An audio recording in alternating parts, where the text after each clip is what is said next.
What's going on, guys? In today's video, I'm going to show you guys how to restore your hubcaps. Now, there obviously is better ways, faster ways, simpler ways, but I'm just showing you kind of a middle grade. We're not doing nothing too crappy. We're not doing nothing too pristine. This is just a quick way. For about 40 bucks, you can restore your hubcaps. Now, this will change a little bit depending on the condition of your hubcaps. The ones I'm doing is for a customer of mine, and they're about the worst case possible. Now, we're not making them perfect, but we are making them look a lot better. So first, what you're going to need is sandpaper. I used 400, 600, then 800, and I also used a gray Scotch-Brite. On these, I recommend red, but I didn't have no red. Gray also works too. Just find something that'll work for you. Then you'll need your paint and your primer. Depending on the paint you have, you need to make sure it has an adhesion promoter. So I use the Krylon. It has an adhesion promoter in it, and basically what that is something that helps the paint bite to your primer or plastic. So I definitely recommend that. Just check your paint and see what it has. That right there will cost you about 40 bucks to do 4 hubcaps. The only other thing I recommend having that if you don't have, you'll have to purchase is a small air compressor. Now I use that to actually get all the old flaky paint off of it. That way I'm only working with the paint that's still adhered to the panel. I can sand it, prime it, get it knocked out.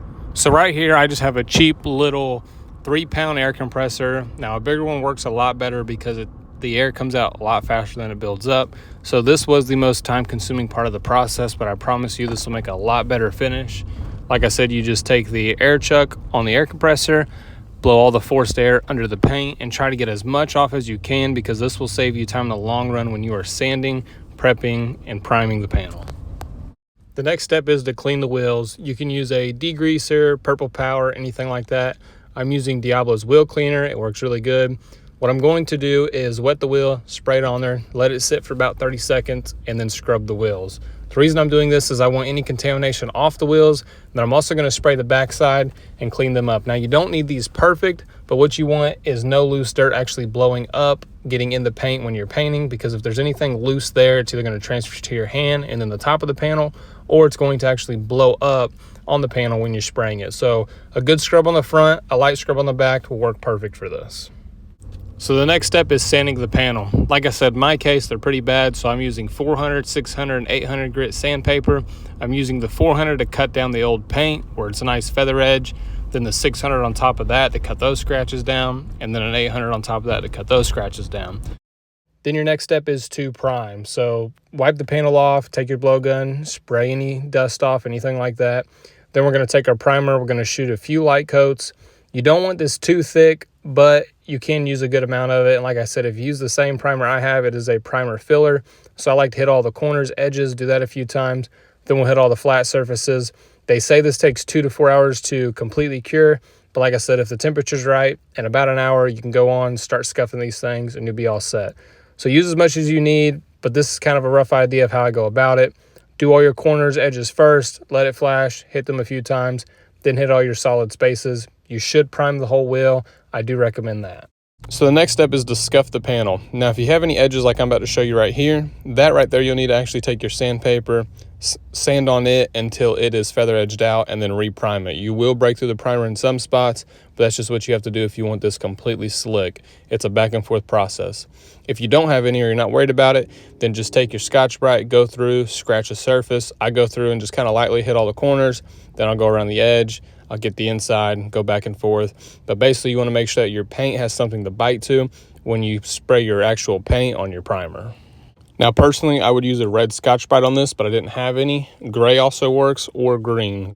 After you have scuffed it, wiped it down, blown all the dust off again, that's when you're going to use your paint. So like I said, I have the Krylon Fusion here. It is a silver color. We're trying to keep it the same color as we had before. This is the point where I said if you do not have one that has a adhesion promoter, you need to make sure to get one. You also have to make sure you don't spray this on too heavy with silver, or it'll do what we call sand piling. So first I want to get my lug nut holes. I've just taken a piece of cardboard here where I can lightly dust paint on the inside of it without actually sand piling the outside top edge, because if we do that, then we're going to have to sand that back down. So this right here saves us a step of having to fix a problem.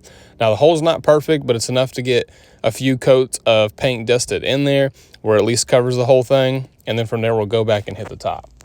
Now I'm going to go through and lightly dust all my edges. I like to hit my inner edges, and then I'll go through and hit the inner bar, then the lip, then I'll hit the face. I will kind of melt some color in on the face as I'm doing this, just because I don't want it to have a haze to it. But try to get all your corners and edges.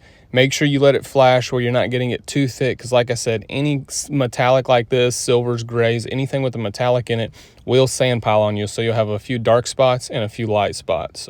So that wraps it up, guys. If you have any questions or want any more information, comment it down below and I'll get back to you. If you enjoyed the video, then definitely hit that like button. And if you're new to the channel, then check it out. Subscribe for more weekly content. I post every Monday, Wednesday, and Friday on auto body, auto mechanics, and how to. I greatly appreciate all the support, and I'll catch you guys in the next video.